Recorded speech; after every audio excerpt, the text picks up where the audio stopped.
अरे साहब 25% टैरिफ लगा दिया, अरे ये मोदी की गलती। अरे भाई आपकी दाल तो ठीक ठाक मिल रही है ना आपको।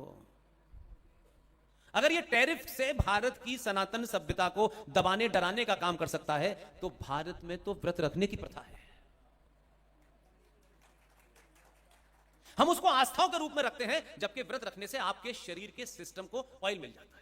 उस पे खाना पचाने का जो आप खाते हो ना, पिज्जा से चीजा तक, वो तमाम सारी चीजें जो हैं उसको रेस्ट मिल जाता है, आपकी मशीनरी साफ हो जाती है। अगर हम 84 करोड़ की बात कर रहे हैं, बाकी की बात ही नहीं कर रहे हैं, 84 करोड़ लोग ये तय कर लें कि हफ्ते में एक दिन व्रत रखना है, आपकी तबीयत ठीक हो जाएगी और ट्रंप अपनी औकात में आ जाएगा।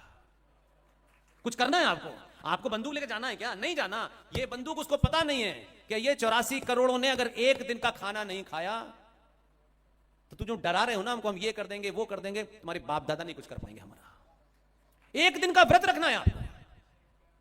आप तय कर लें कि पूरा देश 84 करोड़ मैगी नहीं खरीदेगा, कोका कोला एक दिन नहीं पियोगे तो सेहत अच्छी खराब हो जाएगी, ऐसा नहीं है। एक दिन का कोका कोला और एक दिन की मैगी नहीं पीना तो ट्रंप मैगी बेचता हुआ नजर आएगा।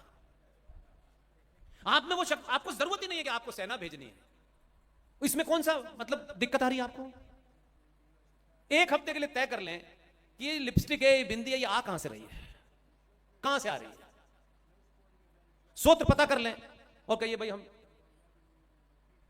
सिंदूर की लगा लेंगे। तो आप अपनी ताकत को तो पहचानिए ना। उनके यहां संकट हो जाएगा अगर एक दिन कोका कोला नहीं पी तो, हमारे यहां नहीं होगा। हम सत्तू पी के एक हफ्ते तक घूम सकते हैं, तुम कोका कोला पी करके 5 मिनट बाद गिर पड़ोगे। तो यह बात जब तक राजा नहीं कहेगा आप नहीं करोगे, तो आपका और मेरा काम क्या है? मुझे राजा ने तो नहीं भेजा, न उस बेचारे को जानता, लेकिन एक नागरिक के रूप में मुझे अपनी बात कहते कहते, एक संकट काल है, बहुत थोड़ा सा है, उसको आपको कुछ करने नहीं है, क्यों चिंता करनी है? आप तय करिए क्या कहते हैं कि एक दिन का व्रत रखना है हफ्ते में, उससे देखिए आपका स्वास्थ्य भी ठीक हो जाएगा और ज्यादा जोर से ठीक होगा। तो लड़ाई को कैसे आप इसमें कंट्रीब्यूट कर सकते हो, यह आपके हाथ में है। सभी आदमी सेना बंदूक लेके बॉर्डर पे करेंगे क्या? एक दिन का सोचिए कि 84 करोड़ रुपया, 84 करोड़ लोग 10 रुपए का भी अगर कम खर्चा करते हैं तो कितना हो गया? कोई डरा सकता है हमको?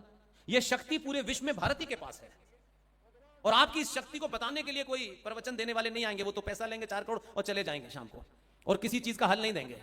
और भगवान जो है हल देने के लिए नहीं है कि भगवान हमको ये दे दे। आप कर्म करो, अपना कर्तव्य करो, अपने आप कब कहां कैसे देगा ये उस पर छोड़ दो, इतना ही करना है। तो आप 50% टैरिफ लगा दिया, मैं तो तू 100% लगा दे, लगा दे। उस भारत की एक छोटी सी चींटी भी इस देश में नहीं मरने वाली है। हमारे यहां तो वो परंपरा है कि खाना खाने के बाद भी आधी रोटी हम गाय को देते हैं तो उसका भी खाना बच जाता है। वो परंपरा है हमारी। हमारे खाना खाते में से आटे के कुछ गिन जाते हैं, वो चींटियों का भी खाना हम देते हैं। किसको तुम हराने निकले हो पागल? तुम मिट जाओगे, ये देश भारत नहीं मिट सकता है। लेकिन भारत न मिटे इसके लिए आपको चाटुकार नहीं चाणक्य बनना पड़ेगा। अपने आप के अंदर कुछ बदलाव लाना पड़ेगा। हम कर क्या रहे हैं, ये क्यों कर रहे हैं, ये मकसद क्या है? वो पड़ोसी है, हमारा भाई है, पीछे रह गया दौड़ में, तो क्या हम उससे ये नहीं पूछ सकते कि भाई हम तेरी क्या मदद कर सकते? चुपचाप से मंचों पे खड़े होकर नहीं, ये फलाने ऐसे थे, हमने इनको 100 रुपए दिए, ये नहीं। आपका कितना अलग स्टाइल है या क्या भ्रम है? हमारे यहां दान देने के बारे में कहा गया है कि दान देते वक्त किसी को पता नहीं चलना चाहिए कि आपने दान क्या दिया है। I am right? ठीक है ना? और दान का मतलब मालूम है क्या होता है? देने के बाद उसके बारे में हिसाब नहीं लिया जाता। सोच बताइए, ऐसा है? दान देके आप हिसाब लेते हो कि हमने जो दान दिया था आप इसका हिसाब दो? होता है कि नहीं? जोर से बोलिए। नहीं। लेकिन ये महामूर्खता हिंदुओं में ही है। हमने क्या शब्द निकाला है और फिर हम गाली दे रहे हैं, फिर हम एमएलए को गाली दे रहे हैं, एमपी को गाली दे रहे हैं, सरकार को गाली दे रहे हैं। यह शब्द नहीं था, यह किसी महामूर्ख ने ईजाद किया आपकी खोपड़ी में डालने के लिए। मतदान,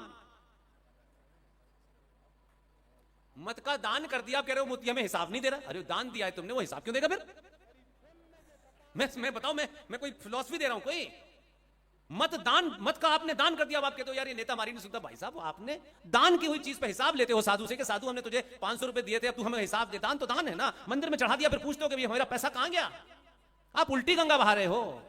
शब्द होता है मताधिकार, और आप अपना अधिकार किसी को देते हैं तो उसे पूछते हैं कि मैंने तुझे ये अधिकार दिया था, इस पे तूने क्या किया बता, तब जवाब देगा। वो तो खूब घूम रहा है आपसे वोट लेकर, आप पूछने क्योंकि हमने दान कर दिया। शब्दों को समझने की जरूरत है मेरे भाई।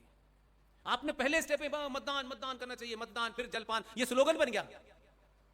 मतदान करने के बाद जलपान नहीं मिलता, पहले ही ले जाता है कैंडिडेट वोट देने, तो उसके बाद छोड़ने नहीं आता, अब तो मिल गया, जाओ घर अपने आप।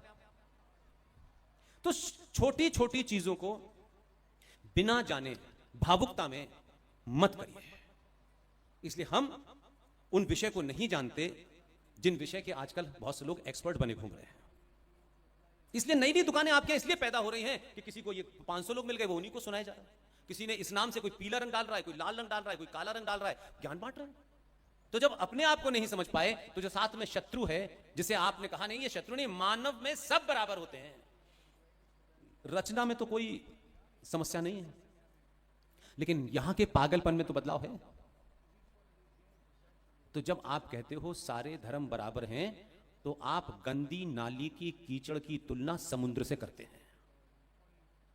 इसमें कुछ बुरा लगने की बात नहीं है, इसमें कोई अनपार्लियामेंट्री नहीं है, इसमें कोई हेट स्पीच नहीं है। आप समझ ही नहीं पा रहे हैं कि आप कह क्या रहे हैं।